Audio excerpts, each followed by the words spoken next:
all good. All right, cool, man. Hey, thanks, buddy. I know you're busy and stuff, Yeah, so yeah, no, I um, found, appreciate you jumping on. yeah, How you been? Good week? yeah. Weeks are flying. Quick week. Oh yeah, yeah. Well, there's no other way in this industry, right? True, Weeks feel like days. true. Hey, so man, I won't take up a whole lot of your time. I'll get right into it. Like I said, seen all your videos and stuff, and obviously you're super passionate about this topic, and uh, Mhm. we need more people just as passionate and making strides in the right direction. Yeah. Jake, we're recording. Yeah, you're good. All right, cool. All right, cool. So I'll jump right into it. Um, you want to just start with like your personal, professional info, name, age, title, company, and if you went to college and field of study or degree. So my actual name is Rich Farrell. My last name is Farrell. Malachy is my middle name. Oh, okay. But I'm going by Rich Malachy. I'm 36 years old. Um, and college. I did go to college. I went to college for probably 6 years. Um, and I have no degree to show for it because I hated it, and I was really just going because I was forced to. Um, and all the while I was working here as well. So um, trying to learn what my father wanted me to learn here, doing technician work, doing office work, and then going to school. It was just no good. So college was not for me. What else? I'm sorry. What else did you? No, what's your title? Oh, yeah, so my title right now is CEO of Malachy Parts and Service in New Jersey, overseeing day-to-day operations and sales growth. Awesome. Thanks, Jake. Yep. Very cool. What'd you study in college? Business. Nice. Yeah. Nice. Do you feel like what you took away from college helped you in your day to day operations? Nope.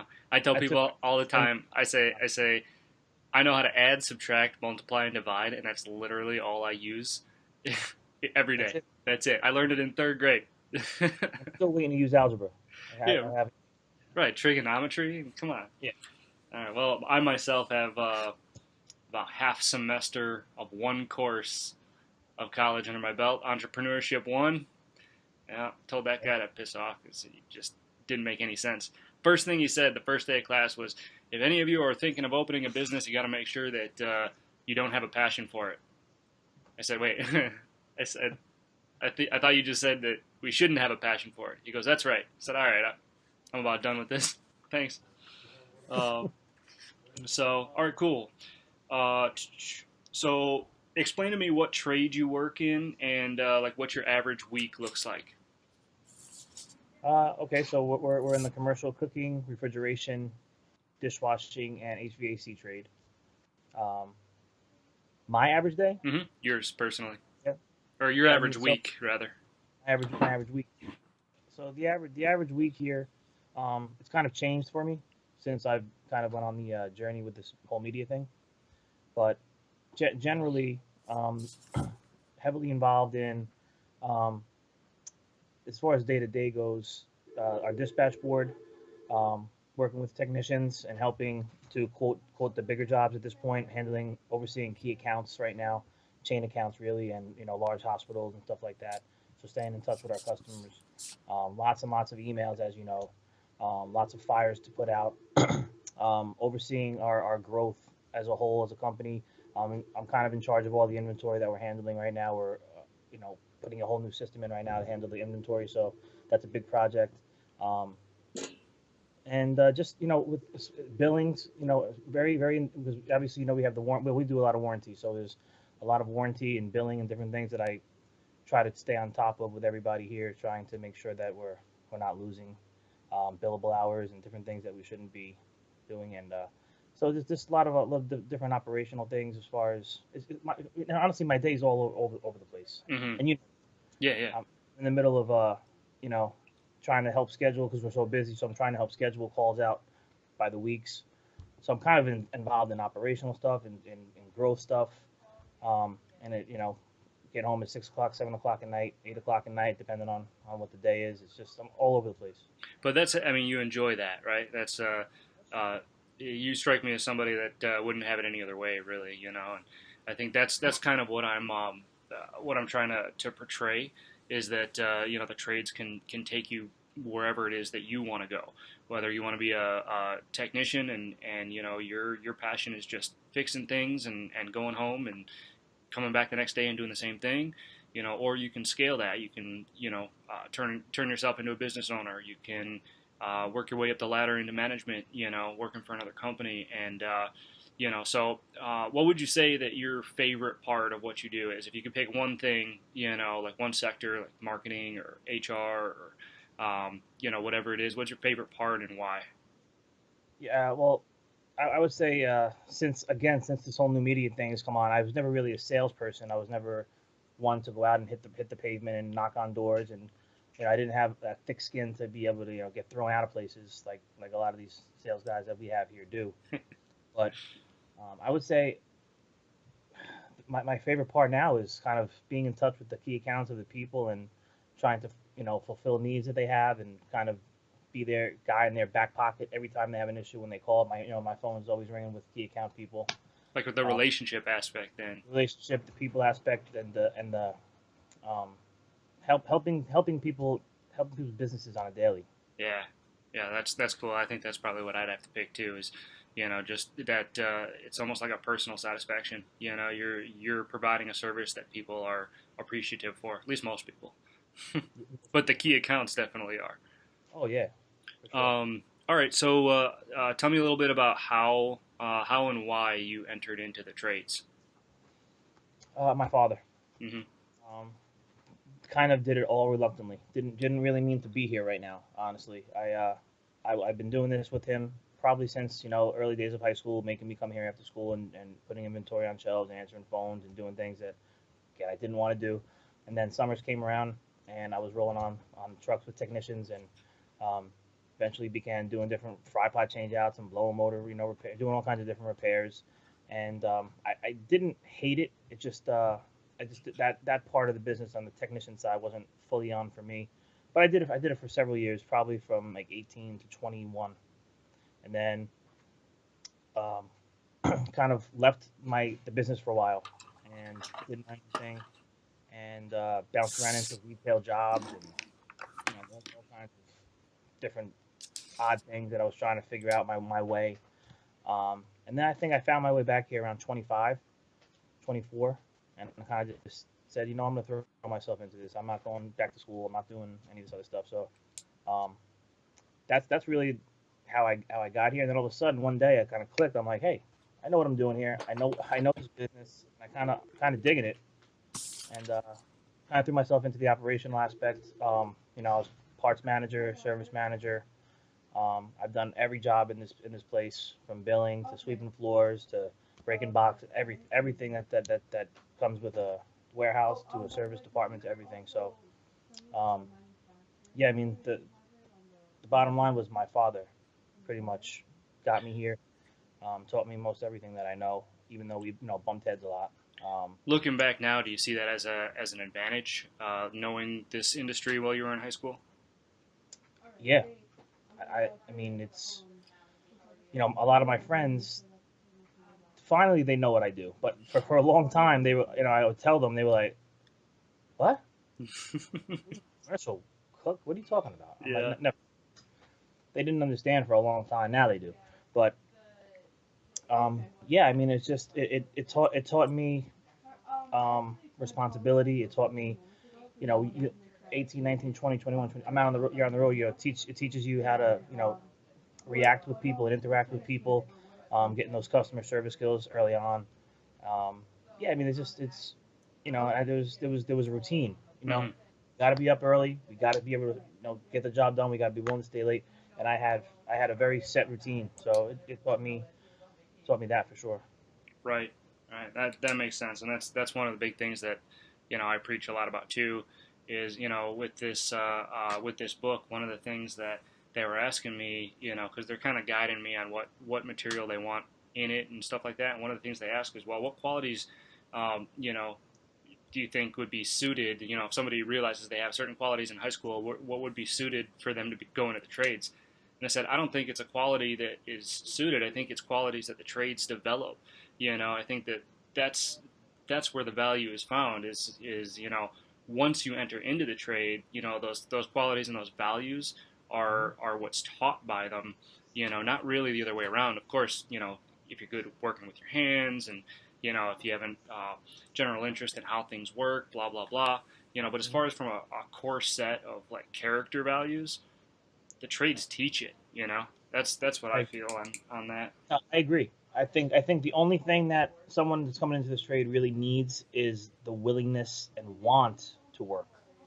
Because and I'm sure we all have our A guys and our B guys and our C guys, but it this is really, I mean, and I feel even though I love all my guys, this is an A guy game that Yeah. we're really in if you really want to make money.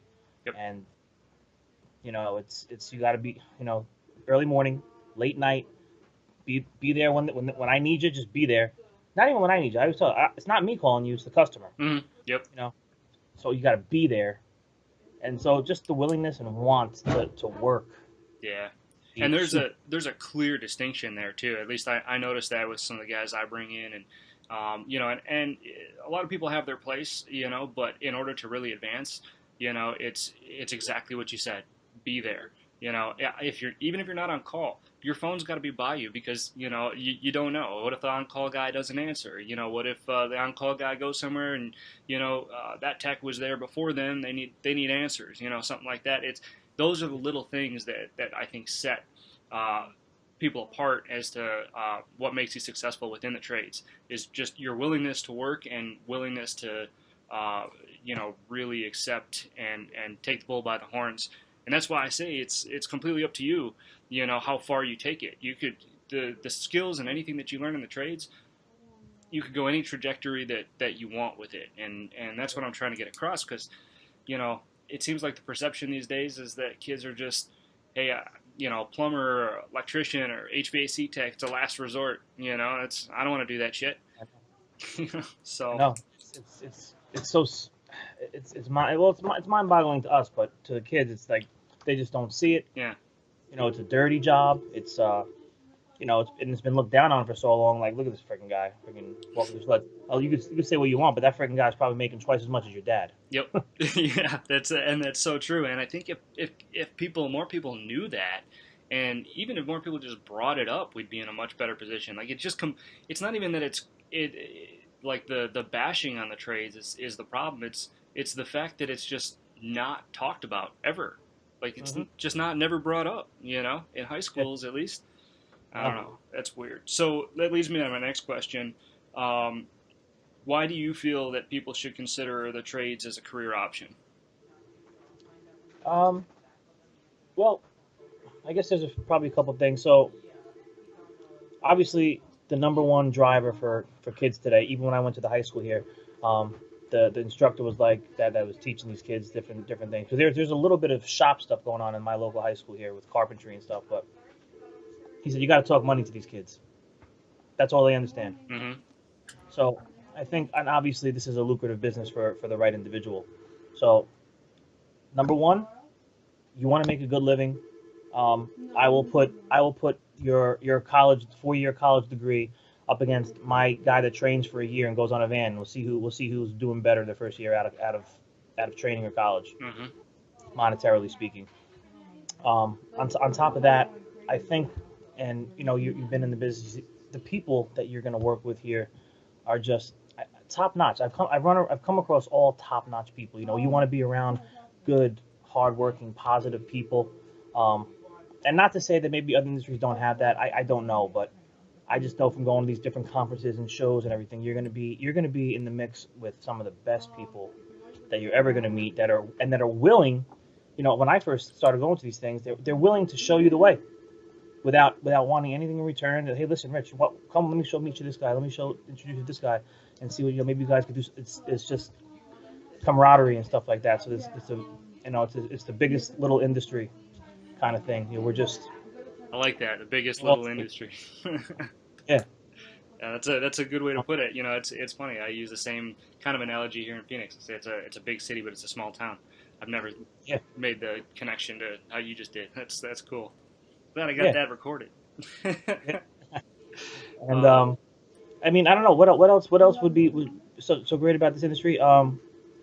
People might say because I feel like maybe years ago there wasn't that talk of technology. You want to be in the media world and the media driven world because everything's phone. It's all coming. It's all coming here. yep. So you're gonna be hooked in and locked in with different technologies and media. I mean this is everything's gonna be tied together in this industry, Hmm. and it's recession proof. Yeah. You'll Yeah. never be out of work. Oh, and that's absolutely a fact. I tell people that all the time. And going above and beyond that, you can never automate what we do. And you can't. A robot can't go and fix this equipment. And you know what I say to anybody who challenges me on that is that somebody's still got to fix the robots. So it's still the trades, man. I Exactly. mean, so it's yeah, I totally agree. Agree with those answers 100%. So why do you think that the trades aren't talked about or as widely known as they once were? Well, you know Mike Rowe, Yeah, right? Jug? yeah. So he was actually in California at one of the conferences I went to as a keynote, and he was talking about how the trades were taken out of the schools, and there was pictures up when he was going up to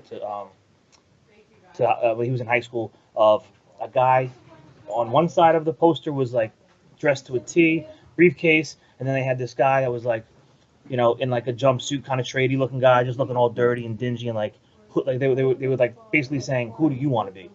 And Mm, they and he said so right from the get go when he was back in high school back in the 60s or 70s or whatever it was. He said it was started to become downplayed then.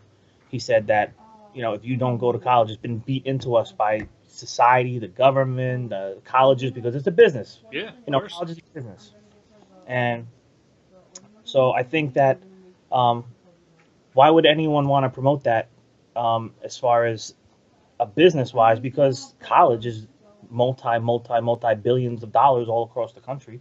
Yep. Um, so I think that, the last thing they want is guys like us making a wave right now. Yeah. So I you're can almost guarantee you they're not going to distribute my book in any of their fucking colleges. I'll tell yeah, you that right now. exactly. You're the last guy they want to see right now. Yep. But you're the guy that's probably most necessary, to be seen because we sit here and Mike Rowe has he also has a saying that says we are the ones that do the jobs to make civilized lives possible. Hmm. And Yep. what happens when those people that are doing those jobs go away? Yeah. I mean, it's not going to happen tomorrow, but you know what? You have kids 20 years from now. Where are they going to look Right. to find someone to come do this stuff? Yep.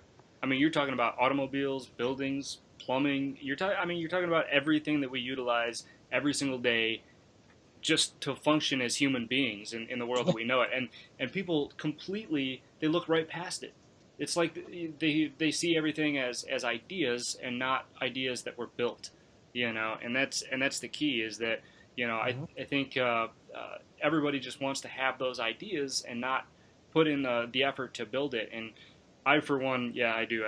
I blame the school system, the college educational system, and so I don't know what kind of opinions I'm going to get after this book gets released, but should be interesting. I don't really give a shit, so it works.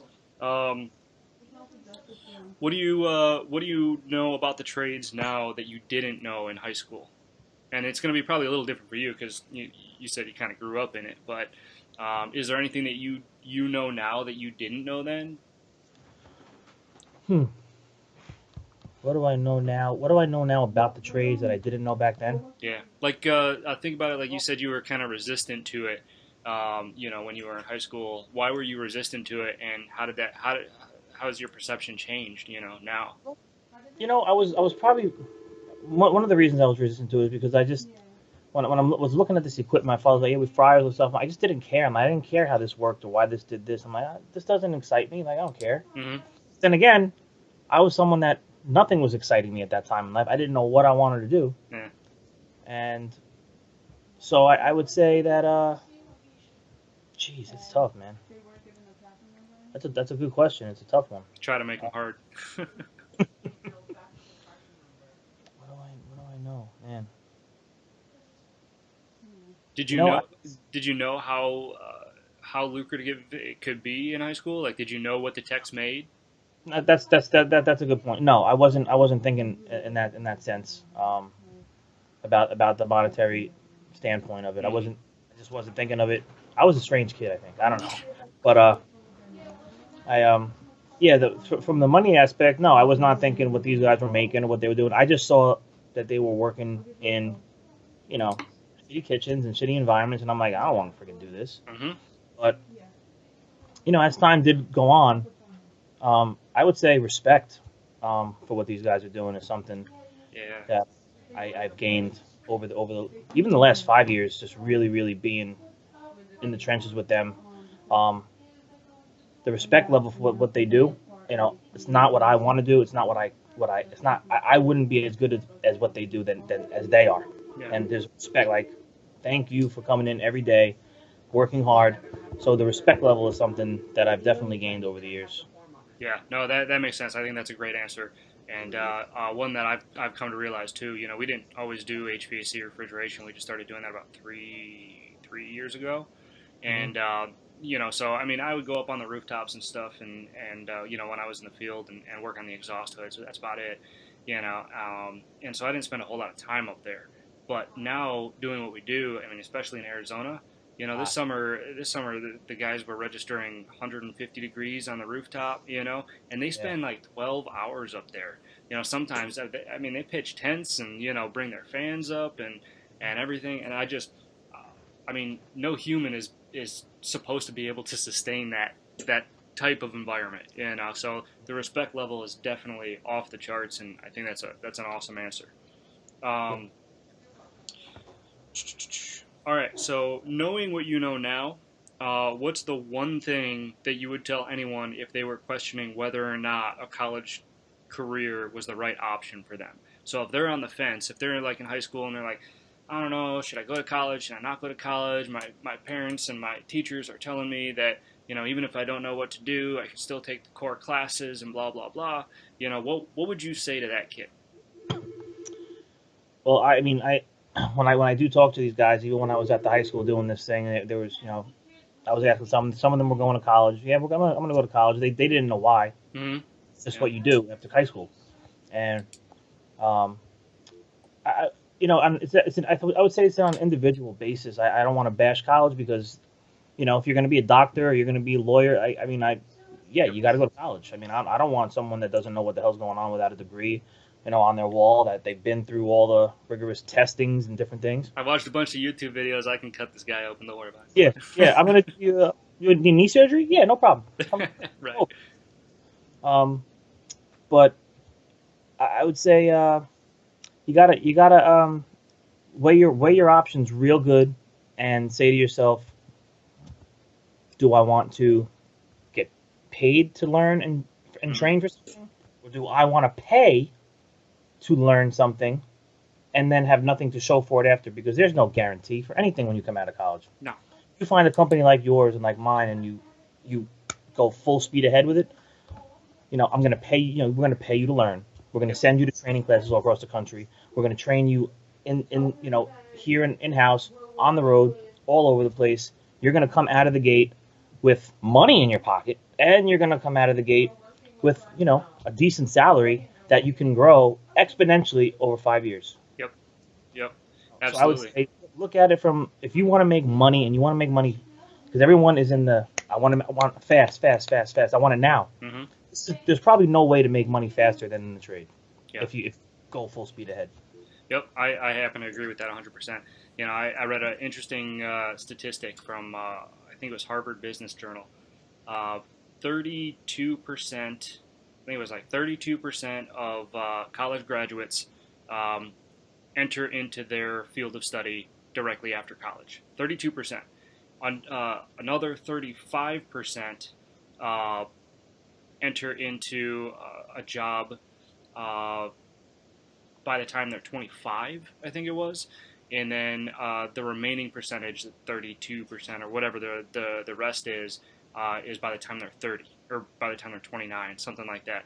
Yeah. Ridiculous statistics. And then of all of those college graduates, I think it's 27% actually stay in the field that they studied in college. I mean, Yep. it's ridiculous. It's just, and I agree with you 1,000%. What I'm pushing in this book is um, don't define success, or actually, the way I put it is the goal as it is now, which is go to college, uh, and the goal as it should be, which is personal success. If that means college, awesome. If you want to be a doctor, if you want to be a lawyer, you want to be, somebody who needs that further education, then that's awesome. But if that doesn't pertain to you, then don't force it. Don't spend the money. Don't get yourself into debt and have a hole that you got to climb out of when you still have no idea what you want to do the rest of your life. Yeah. So 100%. yeah. All right. Last question. How do you define success, and how are the trades helping you to achieve it? So for me, and this might be corny, man, I don't know. Um, I get a high, I get a good, my feel good is helping people, and that's really why I want to build this thing to massive levels, because um, there's just nothing better than seeing someone come in here. And I have one of my girls here, Geraldine, who's on vacation right now, is a prime example of somebody who came in here and knew nothing about this industry, and she is my service manager 6 years later. Awesome. She just took everything, the bull by the horns. She came in every day. She got her hands involved in everything. She sat next to me. She was my right hand for a long time, seeing how I do things and maneuvering the technicians and scheduling and handling fires on the phone. And she's able to provide things for her family now that before coming here she couldn't. And not that I did the work for her, but the opportunity was here, and we cultivated her all the way through. And we have another couple of new people here, and I have high hopes that this place is going to be able to propel them to the next level. So for me, I just want to do good for people, and I don't want to stop there. I mean, we talk about downstairs here in my kitchen. We want to build money. We need money, of course, but we want to build this really, really nice thing, our kitchen, so we can start feeding the community here with the kids, and start just being able to give back as much as we can. So this offers the opportunity, because we are surrounded by food equipment, chefs, and different people that I spoke to that are on board when I get to that point. It's the people. That's awesome. That's a perfect answer, because it's one of the chapters in my book, and one of the things I talk about is the benefits of the trades, and helping people is actually a full topic of discussion. Because there aren't a whole lot of industries out you don't there, gotta. that can provide the type of service that we do, and that genuinely help people do things that they can't do themselves or don't want to do themselves. I mean, it's just such a great sense of satisfaction. It is, and I just love being able to give to these guys, man. It just, and I wish I could do more. We're small. We're still a small business. I do as much as I possibly humanly can here, but that's the drive every day to we need more accounts. We need to stay on top of these people more. We need to be more communicative to everybody, because at the end of the day, it's going to mean more for everybody here. Yeah. So for sure. No, that's awesome. No, I'm glad you said that, because that's gonna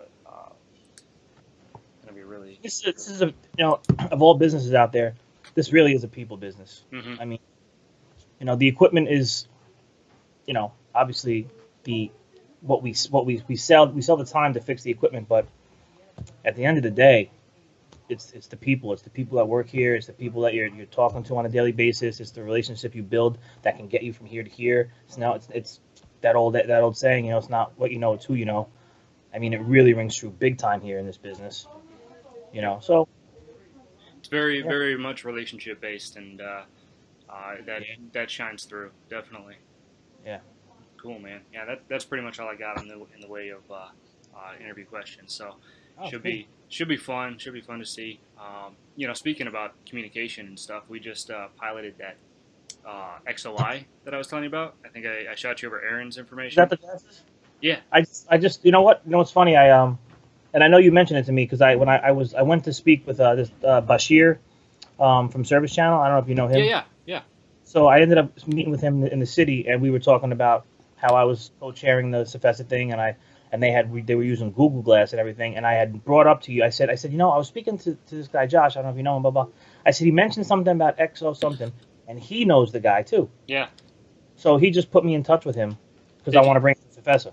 Oh, cool, cool, cool. Yeah, he's actually my next interview for this book. Oh, nice. Yeah, yeah, he's cool. We're like a week deep into our pilot right now using the technology, but I will say that he went away from the glasses. He relies more of on his technology now.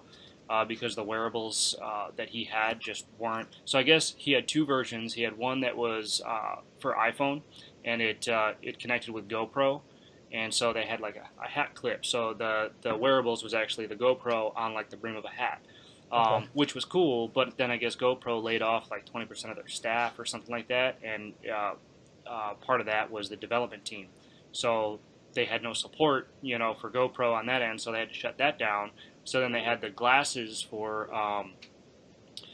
Android, which he said that the technology that he's found just hasn't caught up yet because he came here, and he brought me an example of this like headset that he has, and this thing was like.